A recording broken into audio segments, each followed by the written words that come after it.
ஹாய்ங்க. சப்பாத்திக்கு வந்து ரொம்ப சிம்பிளான ஒரு கிரேவி எப்படி செய்யுதுன்னு பார்க்கலாம் வாங்க. அது ரொம்பவே ஈஸியாக செஞ்சிடலாம். ஃபஸ்ட்டு வந்து ஒரு 3 to 4 டேபிள் ஸ்பூன் அளவுக்கு எண்ணெய் வந்து சேர்த்திக்கோங்க. எண்ணெய் நல்லா காஞ்சதுக்கு அப்புறமா பொடியாக நறுக்கின பெரிய வெங்காயத்தை ஆட் பண்ணிக்கோங்க. வெங்காயம் வந்து லைட்டாக நல்லா வதங்கி வரட்டும். வெங்காயத்தோட கலர் வந்து மாற அளவுக்கு வதக்கி விட்டுருங்க. இப்போ பாருங்கள், கலர் வந்து மாறிடுச்சு. இப்போ இது கூட வந்து பார்த்திங்கன்னா 2 பச்சை மிளகாய் இந்த மாதிரி பொடியாக கட் பண்ணி சேர்த்துக்கோங்க. இது கூட கொஞ்சம் சால்ட் சேர்த்து நல்லா வதக்கி விட்டுடலாம்.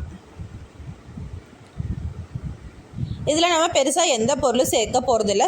சட்டுன்னு செஞ்சிடலாம். சப்பாத்திக்கு, இட்லி, தோசைக்கு எல்லாமே வந்து பார்த்திங்கன்னா சூப்பராக இருக்கும்.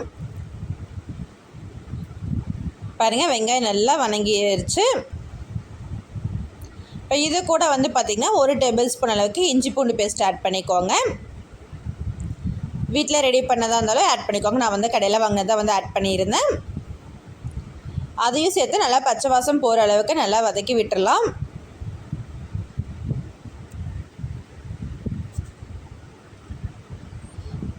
இப்போ இது கூட வந்து பார்த்திங்கன்னா நம்ம வந்து ஒரு 2 தக்காளியை நல்லா அரைச்சி இப்போ சேர்த்துக்கலாம். அதோட இது மட்டும் சேர்த்துக்கலாம். நீங்கள் வேக வச்சு கரைச்சி அந்த மாதிரி கூட சேர்த்துக்கலாம். நான் வந்து 2 தக்காளி போட்டு நல்லா அரைச்சி சேர்த்துட்டேன். இது நல்லா கொதிச்சு இந்த மாதிரி கலர் நல்லா மாறி வரணும். நம்ம ஊற்றின எண்ணெய் வந்து பார்த்திங்கன்னா தனியாக பிரிஞ்சு வர அளவுக்கு நல்லா வதக்கி விட்டுருங்க. இப்போ இதோட கலருமே மாறிடுச்சு, எண்ணெயுமே பிரிஞ்சு வந்திருக்கா. இப்போ இது கூட வந்து பார்த்திங்கன்னா நம்ம பொடி ஐட்டம்ஸ் எல்லாம் ஆட் பண்ணிக்கலாம். என்னென்ன பொடி எவ்வளோ ஆட் பண்ணோம் அப்படின்னு சொல்கிறேன். இந்த மாதிரி செஞ்சு பார்க்குறப்ப சப்பாத்திக்கு இதெல்லாமே பார்த்திங்கன்னா ரொம்பவே சூப்பராக இருக்கும். ஃபஸ்ட்டு வந்து பார்த்திங்கன்னா ஒரு 1/2 டேபிள் ஸ்பூன் அளவுக்கு மஞ்சத்தூள் ஆட் பண்ணிக்கோங்க.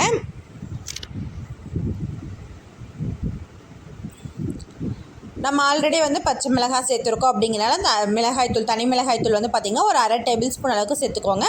உங்களுக்கு காரத்துக்கு ஏற்ற மாதிரி சேர்த்துக்கோங்க. இல்லைனா அதுக்கப்புறம் காஷ்மீர் மிளகாய்த்தூள் வந்து பார்த்திங்கன்னா 1 டேபிள் ஸ்பூன் அளவுக்கு ஆட் பண்ணிக்கோங்க. இது கூடவே வந்து பார்த்திங்கன்னா கரம் மசாலா 1 டேபிள் ஸ்பூன் அளவுக்கு ஆட் பண்ணிக்கோங்க. மல்லித்தூள் 1 டேபிள் ஸ்பூன் அளவுக்கு ஆட் பண்ணிக்கோங்க. நான் வந்து எல்லாமே சின்ன ஸ்பூனில் தான் ஆட் பண்ணியிருக்கேன். இப்போ இது எல்லாமே நல்லா மிக்ஸ் பண்ணி விட்டுட்டு திரும்பவும் வந்து பார்த்திங்கன்னா எண்ணெய் வந்து நல்லா பிரிஞ்சு வர அளவுக்கு விட்டுருங்க. இதோட பொடியோட பச்சை வாசங்களும் போயிடும். நல்லா கொதித்து எண்ணெயுமே தனியாக பிரிஞ்சு வந்துடும். நல்லா மிக்ஸ் பண்ணி விட்டுட்டு மூடி கூட வச்சுருங்க.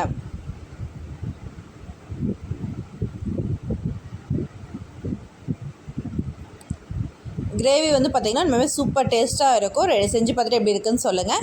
பாருங்கள், எண்ணெய் வந்து நல்லா பிரிஞ்சு வந்திருக்கு. இப்போ இது கூட வந்து பார்த்திங்கன்னா நம்ம வந்து பச்சை பட்டாணி வந்து ஆட் பண்ண போகிறோம். இது வந்து ஃப்ரெஷ்ஷான பட்டாணி தான் நான் வந்து எடுத்திருக்கேன். நீங்கள் வந்து நார்மல் பேக்கெட்டில் இருக்கிற பட்டாணி வாங்கினீங்க அப்படின்னா கூட அதை வந்து நல்லா வேக வச்சு இந்த மாதிரி சேர்த்துக்கோங்க. நான் வந்து ஒரு 2 கை அளவுக்கு சேர்த்துருக்கேன். இதே பச்சை பட்டாணி வந்து வாங்கி ஃப்ரீசரில் வச்சுருக்கீங்க அப்படின்னா குக் பண்ண ஸ்டார்ட் பண்ணுறப்ப எடுத்து கொஞ்சம் நேரம் தண்ணியில் போட்டுருங்க. அதுக்கப்புறம் எடுத்து யூஸ் பண்ணிக்கோங்க. இப்போ இதை போட்டு நல்லா மிக்ஸ் பண்ணி விட்டுருங்க.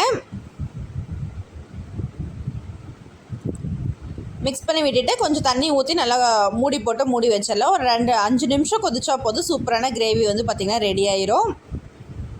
பட்டாணியுமே வந்து பார்த்திங்கன்னா சீக்கிரமாக வெந்துடும். உங்களுக்கு எந்த அளவுக்கு தண்ணி வேணுமோ அந்த அளவுக்கு தண்ணி வந்து பார்த்திங்கன்னா ஆட் பண்ணிக்கோங்க. கிரேவி மாதிரி வேணும் அப்படின்னா தண்ணி வந்து கொஞ்சம் கம்மியாகவே ஆட் பண்ணிக்கோங்க. அப்போ தான் டேஸ்ட் நல்லாயிருக்கும்.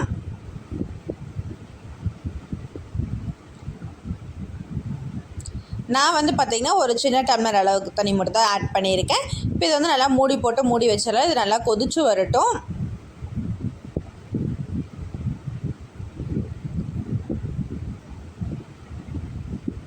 பாருங்கள், சூப்பராக கொதிச்சிருச்சு. கிரேவியுமே வந்து பார்த்திங்கன்னா சூப்பராக ரெடி ஆயிருச்சு.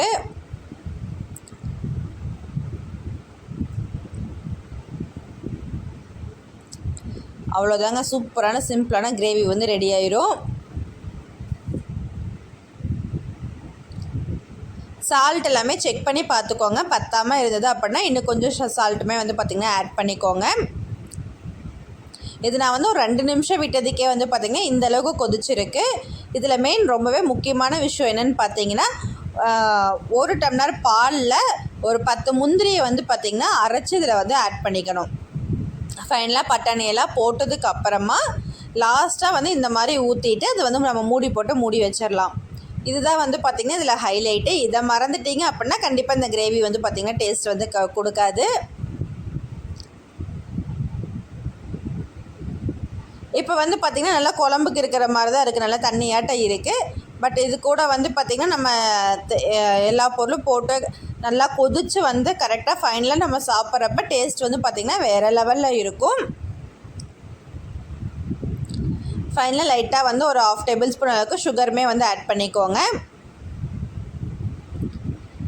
க்ரீமியாகவும் இருக்கும், காரமாகவும் இருக்கும். உப்பு காரம் எல்லாமே வந்து பார்த்திங்கன்னா பர்ஃபெக்டாக இருக்கும்.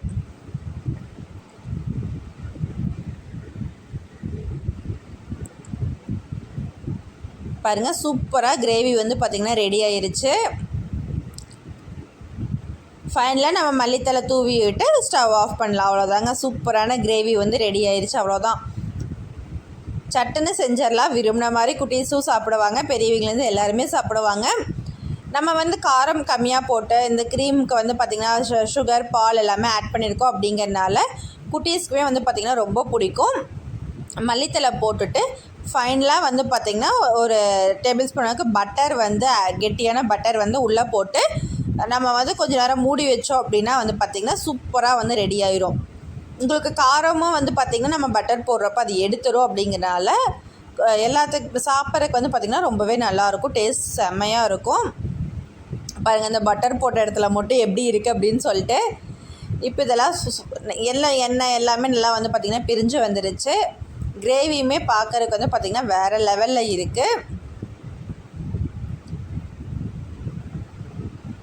அதோட பதமும் வந்து பார்த்திங்கன்னா நம்ம கரெக்டாக இருக்குது. எண்ணெய் நம்ம ஊற்றுனேன்னா கார்னரில் ஃபுல்லாகவே வந்து பார்த்திங்கன்னா பிரிஞ்சு வந்திருக்காது, அப்படியே நமக்கு தெரியுது. அவ்வளோதாங்க, சூப்பரான கிரேவி வந்து ரெடி ஆயிடுச்சு.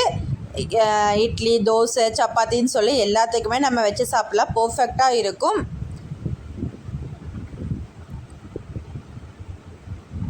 ரொம்ப சட்டுன்னு சீக்கிரமாக செஞ்சாச்சு. விரும்பின மாதிரி சாப்பிட்லாம். தேங்க்யூ ஃபார் வாட்சிங். Keep supporting.